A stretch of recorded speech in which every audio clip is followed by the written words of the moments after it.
നമ്മള് സിറ്റിസൺസ് തമ്മിൽ കാണുമ്പോൾ ആ സ്നേഹമുണ്ട്. 2026 തുടക്കത്തിൽ ഇന്ത്യയിലേക്ക് എത്തിക്കുക. അംബിക, വെങ്കാനിയ തുടങ്ങിയ 6 നദികൾക്ക് കുറുകെ പാലങ്ങൾ നിർമ്മിച്ചിട്ടുണ്ട്.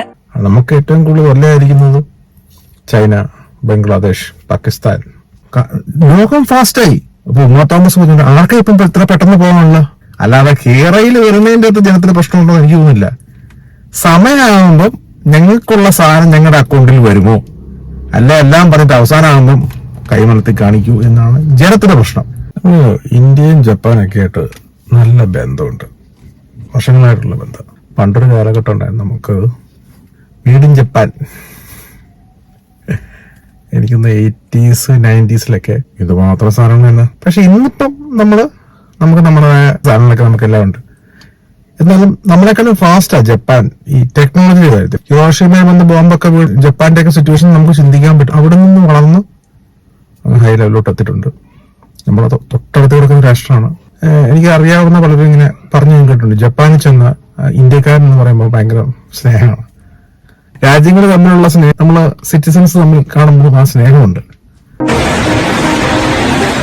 രാജ്യത്തെ ആദ്യ ഹൈസ്പീഡ് റെയിൽ ഇടനാഴിയിലൂടെ 2026 തുടക്കത്തിൽ ബുള്ളറ്റ് ട്രെയിനുകൾ ഓടിക്കുവാനൊരുങ്ങുകയാണ് ഇന്ത്യ. ഇതിനായി ജപ്പാൻ തങ്ങളുടെ പ്രശസ്തമായ ഷിൻകാൻസൻ ട്രെയിനുകളുടെ 2 സെറ്റുകൾ ഇന്ത്യക്ക് സൌജന്യമായി നൽകാനാണ് പദ്ധതി. നിലവിൽ നിർമ്മാണത്തിലിരിക്കുന്ന മുംബൈ അഹമ്മദാബാദ് ഹൈസ്പീഡ് റെയിൽ ഇടനാഴിയുടെ പരീക്ഷണത്തിനും പരിശോധനയ്ക്കും സഹായിക്കുക എന്നതാണ് ഈ നീക്കത്തിന്റെ ലക്ഷ്യമെന്ന് ജപ്പാൻ ടൈംസ് റിപ്പോർട്ട് ചെയ്യുന്നു. മുംബൈ അഹമ്മദാബാദ് ഹൈസ്പീഡ് റെയിൽ ഇടനാഴി രാജ്യത്തിന്റെ അടിസ്ഥാന സൌകര്യ വികസനത്തിലെ ഒരു നാഴികക്കല്ലായ പദ്ധതിയാണ്. ഇതിലേക്കുള്ള പരിശോധനാ ഘട്ടങ്ങൾ പൂർത്തിയാക്കുന്നതിനായിട്ടാണ് ഇന്ത്യ ജപ്പാന്റെ ബുള്ളറ്റ് ട്രെയിനുകൾ ഉപയോഗപ്പെടുത്തുക. ഷിൻകാൻസൻ ട്രെയിനുകളാണ് ജപ്പാൻ ഇതിനായി ഇന്ത്യക്ക് സൌജന്യമായി നൽകുന്നത്. മണിക്കൂറിൽ 320 കിലോമീറ്ററാണ് ഷിൻകാൻസൻ ട്രെയിനുകളുടെ പരമാവധി പ്രവർത്തന വേഗത. 2011 വരെ ജപ്പാനിൽ ഷിൻകാൻസൻ ശൃംഖലയിലായിരുന്നു ഏറ്റവും കൂടുതൽ യാത്രക്കാർ സഞ്ചരിച്ചത്. ഈ സമയം വരെ ഇത് മറ്റേതൊരു അതിവേഗ റെയിൽ ശൃംഖലയേക്കാളും മികച്ചതുമായിരുന്നു. E5, E3 സീരീസിൽ നിന്നുള്ള 2 ഷിൻകാൻസൻ ട്രെയിനിനും പരിശോധനാ ഉപകരണങ്ങൾ ഘടിപ്പിച്ച ശേഷമായിരിക്കും 2026 തുടക്കത്തിൽ ഇന്ത്യയിലേക്ക് എത്തിക്കുക. ഇന്ത്യയിലുള്ള ഉയർന്ന താപനില, പൊടി തുടങ്ങിയ പാരിസ്ഥിതിക വെല്ലുവിളികളെക്കുറിച്ചുള്ള നിർണായക ഡാറ്റ ശേഖരിക്കാൻ ഇത് ഉപകരിക്കും. ഇതോടെ ഹൈസ്പീഡ് ട്രെയിനുകൾ ഇന്ത്യയിൽ നേരിടേണ്ടി വരുന്ന ഉയർന്ന താപനിലയുടെയും പൊടിയുടെയും പ്രത്യാഘാതങ്ങൾ ഉൾപ്പെടെ ഡ്രൈവിംഗ് അവസ്ഥകളെക്കുറിച്ചുള്ള വിവരങ്ങളും ഉദ്യോഗസ്ഥർക്ക് പഠിക്കാൻ കഴിയുമെന്ന് ജപ്പാൻ ടൈംസ് റിപ്പോർട്ട് ചെയ്യുന്നു. 2030കളുടെ തുടക്കത്തിൽ ഇന്ത്യയിൽ നടപ്പാക്കാൻ ഉദ്ദേശിക്കുന്ന E10 ട്രെയിനുകളുടെ ഭാവി ഉൽപാദനത്തിനും പരീക്ഷണഘട്ടം സഹായകരമായിരിക്കും. ഇന്ത്യയുടെ ബുള്ളറ്റ് ട്രെയിൻ പദ്ധതിക്കുള്ള ധനസഹായം പ്രധാനമായും ജാപ്പനീസ് സർക്കാരിൽ നിന്നുള്ള കുറഞ്ഞ പലിശ നിരക്കിലെ yen വായ്പകളിലൂടെയാണ് ലഭിക്കുന്നത് എന്നതും ശ്രദ്ധേയമാണ്. പദ്ധതിയുടെ മൊത്തത്തിലുള്ള ചെലവിന്റെ ഏകദേശം 80% ഇത് വഹിക്കും. എന്നിരുന്നാലും ചിലവുകൾ വർദ്ധിച്ചു വരുന്നതിനാൽ പ്രധാനമന്ത്രി നരേന്ദ്രമോദി ഒരു ഉഭയകക്ഷി ചർച്ചയ്ക്കായി ജപ്പാൻ സന്ദർശിക്കുമ്പോൾ E10 ട്രെയിനുകൾ അവതരിപ്പിക്കാൻ പ്രാപ്തമാക്കുന്ന ഒരു പുതിയ yen വായ്പാ ചട്ടക്കൂട് സൃഷ്ടിക്കാൻ ഇരു സർക്കാരുകളും പദ്ധതിയിടുന്നതായും സൂചനയുണ്ട്. ജപ്പാന്റെ ഐക്കോണിക് ഷിൻകാൻസൻ സാങ്കേതിക വിദ്യയുടെ പിന്തുണയോടെയാണ് ഇന്ത്യയിൽ പദ്ധതി നടപ്പാക്കുന്നത് എന്നതിനാൽ ജാപ്പനീസ് സർക്കാരിനും ഇത് വലിയ പ്രാധാന്യമുള്ളതാണെന്ന് റിപ്പോർട്ട് ചൂണ്ടിക്കാട്ടുന്നു.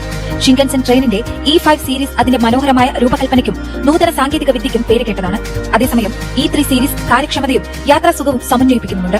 അതിനാൽ തന്നെ ഈ ട്രെയിനുകൾ ജാപ്പനീസ് എഞ്ചിനീയറിംഗിന്റെ മികവ് തെളിയിക്കുന്നതാണ്. കൂടാതെ ഇന്ത്യയിൽ ഇവ കൊണ്ടുവരുന്നത് ട്രാക്കിന്റെ പ്രവർത്തനക്ഷമതയെ വിലയിരുത്താനും നിർണായക വിവരങ്ങൾ ശേഖരിക്കാനും വഴിയൊരുക്കുന്നുണ്ട്.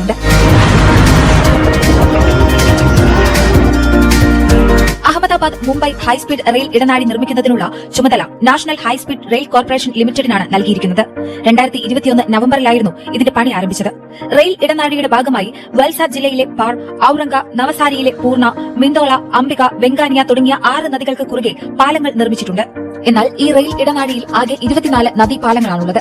അതിൽ 20 ഗുജറാത്തിലും ബാക്കിയുള്ളവ മഹാരാഷ്ട്രയിലുമാണ്. സമ്പദ് വ്യവസ്ഥകളെ സംയോജിപ്പിച്ച് ഒന്നാക്കുക എന്ന കാഴ്ചപ്പാടിൽ മുംബൈ, ടാനെ, വാപി, ബറോഡ, സൂററ്റ്, ആനന്ദ്, അഹമ്മദാബാദ് തുടങ്ങിയവയെല്ലാം ഒരൊറ്റ സമ്പദ് വ്യവസ്ഥയായി മാറുന്നതിലേക്ക് ഈ ഹൈസ്പീഡ് റെയിൽ ഇടനാഴി സഹായിക്കും. അതിനാൽ നിങ്ങൾക്ക് സൂറത്തിൽ നിന്ന് പ്രഭാത ഭക്ഷണം കഴിക്കാം, മുംബൈയിൽ പോയി നിങ്ങളുടെ ജോലി പൂർത്തിയാക്കാം, രാത്രിയിൽ വീട്ടിലേക്ക് തിരിച്ചെത്താം എന്നായിരുന്നു കേന്ദ്ര റെയിൽവേ മന്ത്രി അശ്വിനി വൈഷ്ണവ് പദ്ധതിയെക്കുറിച്ച് പറഞ്ഞിരുന്നത്. നരേന്ദ്രമോദി വന്ന നാളെ മുതൽ ജപ്പാനുമായിട്ട് നല്ല ഒരു സൗഹൃദം പുലർത്തുന്നുണ്ട്. കോൺഗ്രസ് ഇരുന്ന സമയത്തും നല്ല ബന്ധമാണ്. എനിക്ക് മനസ്സിലാക്കാൻ പറ്റുക ഇന്ത്യ ജപ്പാൻ ബന്ധം എന്ന് പറയുന്നത് നമ്മുടെ ഭരണാധികാരികളെല്ലാവരും, കോൺഗ്രസ് ആണെങ്കിലും BJP ആണെങ്കിലും മാറി മാറി നല്ല ബന്ധം പുലർത്തുന്നുണ്ടായിരുന്നു. നമുക്ക് ഏറ്റവും കൂടുതൽ വല്ലയായിരിക്കുന്നത് ചൈന, ബംഗ്ലാദേശ്, പാകിസ്ഥാൻ, ഈ 3 രാജ്യങ്ങളാണ്. പക്ഷെ അതുപോലെ തന്നെ അടുത്ത് കിടക്കുന്നതാണ് ജപ്പാൻ. വളരെ അടുത്താണ്, വളരെ ക്ലോസ് ആയിട്ട് കിടക്കുന്ന രാജ്യമല്ലേ. ഈ ടെക്നോളജിയുടെ കാര്യത്തിൽ ജപ്പാൻ പുലികളാണ്. 80s-ലും 90s-ലൊക്കെ നോക്കിയാൽ മതി, ഒരു ചെറിയൊരു സാധനം ഉണ്ടാക്കുന്ന കാര്യത്തിൽ നമ്മുടെയൊക്കെ കാലഘട്ടത്തിൽ ചെറുപ്പകാലത്തിലൊക്കെ emergency radio, stereo, tape card അങ്ങനെയൊക്കെയുള്ള സാധനങ്ങൾ അതൊക്കെ ഈ made in Japan, made in China, ഈ രാജ്യങ്ങളെ കാണാം. അങ്ങനെ ഒരു കാലഘട്ടം ഉണ്ടായിരുന്നു. അപ്പം അന്നൊക്കെ നമ്മള് ചെറിയ കാറുകളുണ്ടായിരുന്നു. എൻ്റെ ഒരു ഓർമ്മയിൽ ഈ 10 രൂപയുടെ കാറ് ഈ 90s-ലൊക്കെ അതൊരു ഷീറ്റ് പാക്കറ്റ്. ആ പാക്കറ്റിനകത്ത് 10 കാറുകൾ, ഒരു കാറിന് 10 രൂപ വെച്ചാണ്. ചെറിയ കടകളൊക്കെ ഉണ്ട്. ഈ കാറ് ഒരു തള്ളി കഴിഞ്ഞാൽ പൂക്കുറ്റി പോകുന്നത്.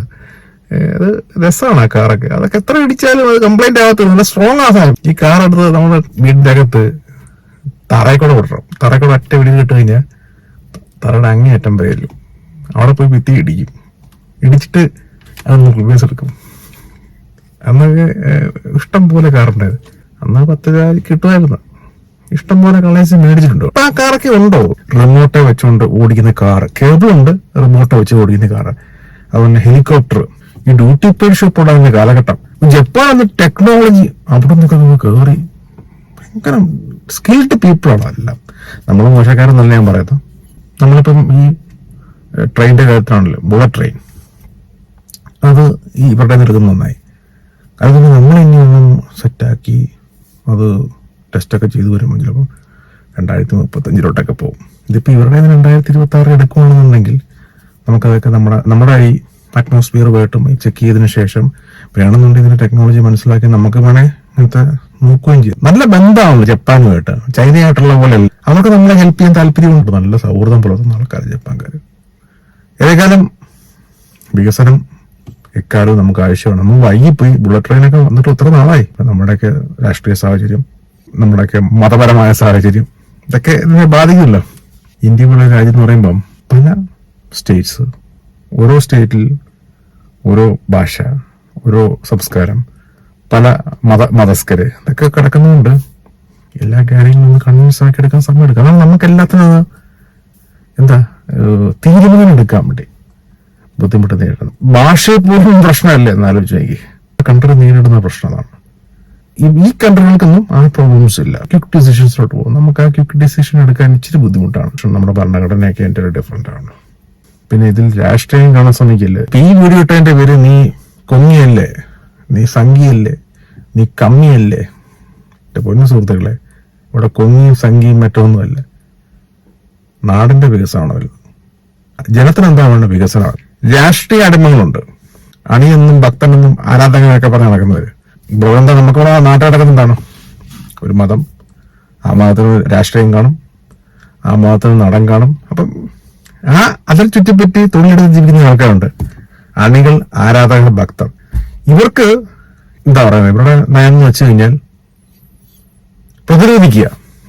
ഇപ്പൊ ഞാൻ നരേന്ദ്രമോദിയെ കുറിച്ച് ഞാൻ പറഞ്ഞ എന്നെ തെറി പറയാൻ വേണ്ടി മാർക്സിസ്റ്റ് പാർട്ടിക്കാര്, കോൺഗ്രസ്സുകാര്, ആം ആദ്മി പാർട്ടിക്കാര്, പുതിയതായിട്ടുള്ള പാർട്ടിക്കാര് വരാൻ നിൽക്കുന്നുണ്ടെങ്കിൽ അവര് ഇങ്ങനെയാണ്. ഞാൻ നരേന്ദ്രമോദിയെ താഴ്ത്തി പറഞ്ഞു കഴിഞ്ഞാൽ BJPക്കാരെല്ലാം കൂടെ വന്ന് ഇതിനകത്ത് ഉയർത്തലോ താഴ്ത്തലോ അല്ല, വികസനത്തിന്റെ കാര്യം നമ്മൾ സംസാരിക്കും. ഇവർ ഈ അണി, ആരാധകർ, ഭക്തർ ഇവരായി ജീവിക്കുന്നവരെ സംബന്ധിച്ച് അവരെപ്പോഴും വികസനം ഒന്നും ഇവർ കാണുന്നില്ല.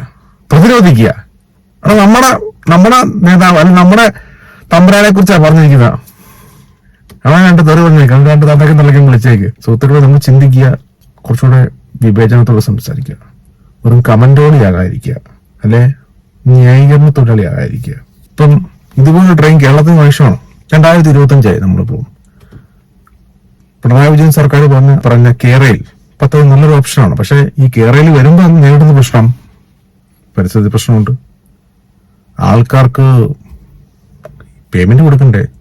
കണ്ണായ പ്രോപ്പർട്ടിയൊക്കെ പോകുമ്പോൾ ആളുകൾ പ്രശ്നം ഉണ്ടാക്കും. ജനത്തിന്റെ ഒരു പ്രശ്നം വെച്ച് കഴിഞ്ഞാൽ കേരളയിൽ വന്നു കഴിയുമ്പം ഇവരുടെ പ്രോപ്പർട്ടി നഷ്ടപ്പെടുമ്പോൾ അവർക്ക് പൈസ കൊടുക്കും. ഈ പൈസയുടെ കാര്യങ്ങളൊക്കെ പറയുന്ന സമയത്ത് കിട്ടില്ല, അവരെന്ത് ചെയ്യും? പ്രശ്നം. കേരളം ചെറിയ സ്റ്റേറ്റ് അല്ലേ? ഇത്രയും ചെറിയ സ്റ്റേറ്റിൽ ഒന്നാമത്തെ കാര്യം സ്ഥലമില്ല. പക്ഷെ ഇതുപോലൊരു പദ്ധതി വന്നാൽ നല്ലതായിരുന്നു. നമുക്ക് കുറച്ചുകൂടെ ഫാസ്റ്റ്. ഇപ്പൊ വന്ദേ ഭാരത് വന്നപ്പോ തന്നെ നമ്മുടെ ടൈം എന്തുമാത്രം മാറി. അത് 100 കിലോമീറ്റർ അല്ലെ 150 കിലോമീറ്റർ ചില സ്ഥലങ്ങളിലൊക്കെ ആ വാഹനത്തെ പോകുമ്പോൾ പോലും നമുക്ക് പെട്ടെന്ന് എത്തിയല്ലോ, അത് തോന്നല് വരാറുണ്ട്. ഇപ്പം ഈ ബുള്ളറ്റ് ട്രെയിൻ പോലുള്ള ട്രെയിൻ വന്നു കഴിഞ്ഞാൽ വളരെ ഫാസ്റ്റാവും. ലോകം ഫാസ്റ്റായി. യുഗത്തിലൂടെ പോകുന്നത്. അപ്പൊ ഉമ്മ തോമസ് പറഞ്ഞിട്ട് ആർക്കാ ഇപ്പം ഇത്ര പെട്ടെന്ന് പോകാനുള്ള? സാധാരണക്കാർക്ക് എവിടെയാ പോകണ്ട? സാധാരണക്കാർക്ക് തിരക്കുണ്ടതേ. ഇവരെ പോലെയുള്ളവർക്ക് തിരക്ക് കാണില്ലായിരിക്കും, അല്ലെങ്കിൽ ഇവരുടെ അണികളും ഭക്തർ ആരാധകരൊക്കെ ആയിട്ടുള്ള രാഷ്ട്രീയ പ്രവർത്തകർക്ക് തിരക്ക് കാണത്തില്ല. മറ്റിവിടുത്തെ സിറ്റിസൺ ജനത എല്ലാവരും രാഷ്ട്രീയക്കാരുടെ കണ്ടർ ജീവിക്കുന്നവരല്ലോ, അവർക്ക് തിരക്ക് കാണും, യുവാക്കൾക്ക് തിരക്ക് കാണും. അവർ ഈ നാട് വിട്ടു പോകുന്ന കാരണം തന്നെ ഈ മെല്ലെപ്പോക്കാണ്. ഫാസ്റ്റായിട്ട് ചിന്തിക്കണം നമ്മുടെ രാഷ്ട്രീയ പ്രവർത്തകരും നമ്മുടെ അധികാരികളും. കേരളയിൽ പോലൊരു പദ്ധതി നമുക്ക് ആവശ്യമാണ്. ഇവിടുത്തെ പ്രശ്നം അതിന്റെ സ്ഥലമെടുപ്പാണ് ഇവിടുത്തെ പ്രശ്നം. ആളുകൾക്ക് പ്രോപ്പറായിട്ട് മണി ചെല്ലൂ, സർക്കാർ കുറേ ഞങ്ങൾ കൊടുത്തോളാം എന്ന് പറഞ്ഞാലും സമയമാകുമ്പോൾ ഇത് കിട്ടുമോ? ഇതാണ് ജനത്തിന്റെ ചോദ്യം. സമയമാകുമ്പോൾ, അല്ലാതെ കേരളയിൽ വരുന്നതിന്റെ അകത്ത് ജനത്തിന് പ്രശ്നമുണ്ടോ എന്ന് എനിക്ക് തോന്നുന്നില്ല. സമയമാകുമ്പം ഞങ്ങൾക്കുള്ള സാധനം ഞങ്ങളുടെ അക്കൗണ്ടിൽ വരുമോ, അല്ല എല്ലാം പറഞ്ഞിട്ട് അവസാനമാകുമ്പം കൈമലത്തി കാണിക്കൂ എന്നാണ് ജനത്തിന്റെ പ്രശ്നം. ഇത് ക്ലിയർ ചെയ്താൽ ജനം എപ്പം ചെയ്തു കൊടുക്കുന്ന വെച്ചാൽ, കാരണം അവർക്ക് നഷ്ടപ്പെടുമ്പം അവർക്ക് വേണ്ടപ്പെട്ട പ്രോപ്പർട്ടി അല്ലേ, അവരുടെ കാരണന്മാരുടെ പ്രോപ്പർട്ടി അല്ലേ, അവർ കഷ്ടപ്പെട്ടുണ്ടാക്കിയ പ്രോപ്പർട്ടി നഷ്ടപ്പെടുമ്പോൾ അതിന് ബദലായിട്ട് അവർക്ക് എന്തിൻ്റെ ഒരു ഇത് കിട്ടണ്ടേ? അപ്പൊ എന്താണ് ഇത് കിട്ടണം? അവർക്ക് വേറൊരു സ്ഥലം മേടിക്കണം, അല്ലെ ഒരു ഫ്ലാറ്റ് മേടിക്കണം, അവർക്ക് ചിലപ്പോൾ നാട് വിട്ട് പോകാനായിരിക്കും. ഈ പൈസ ഇന്ന് കിട്ടേണ്ടത് 25 വർഷം കഴിഞ്ഞിട്ട് ഇവരുടെ മക്കളുടെ മക്കൾക്ക് കിട്ടിയിട്ട് കാര്യമില്ലല്ലോ. അല്ലാതെ വികസനത്തിന് ആരും ഇതാണെന്ന് എനിക്ക് തോന്നുന്നില്ല. ഭരണപക്ഷം ഒരു വികസനം വെച്ചാൽ പ്രതിപക്ഷം മുടക്കും. പ്രതിപക്ഷം ഭരണത്തിൽ വരുമ്പോൾ കഴിയുമ്പോൾ അവർ വികസനം വെക്കുമ്പോൾ പണ്ടിരുന്ന ഭരണപക്ഷം പ്രതിപക്ഷമാണല്ലോ, അവരത് മുടക്കും. രാഷ്ട്രീയ ഗെയിം അല്ലേ ഇതിനകത്ത് സാധാരണക്കാരായ ജനങ്ങൾക്ക് എന്തിരിക്കുന്നത്. വീഡിയോ ഇഷ്ടപ്പെട്ടെങ്കിൽ ലൈക്ക് ചെയ്യുക, ഷെയർ ചെയ്യുക, സബ്സ്ക്രൈബ് ചെയ്യുക. Okay, bye, take care.